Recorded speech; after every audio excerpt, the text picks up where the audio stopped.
Athena, meron po siyang cerebral palsy and global developmental delay. Tapos, nung August po, grabe ang struggle namin.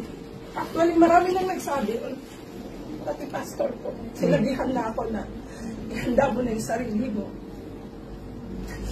August, September, October, 7 doctors po.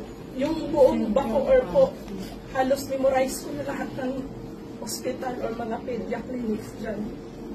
And wala eh. Yung nasa isip ko kasi, ang sagot ng sakit, doctor and antibiotic. Yun na po ang nakatanim sa utak ko. Ultimo, kunting sugat-sugat antibiotic na yan. And then, nakapag-share po si Ma'am Marie Chris, teacher ko ng anak ko, kasi actually, humarap na ako kay Teacher Marie Chris, umiiyak. Kasi sasabihin ko na sa kanya na i-stop ko na sa pag-aaral ng anak ko. Kasi hindi niya talaga kaya. Iba ang sakit. Hindi po ordinaryong asthma ang sakit ng anak ko. Iba. Bukod sa may cerebral palsy siya, global developmental delay. Yung asthma po niya is nangingitim yung kuko pag ina-atake. Hirap po siyang puminga at ang oxygen level niya po ay 56 na lang. Oh.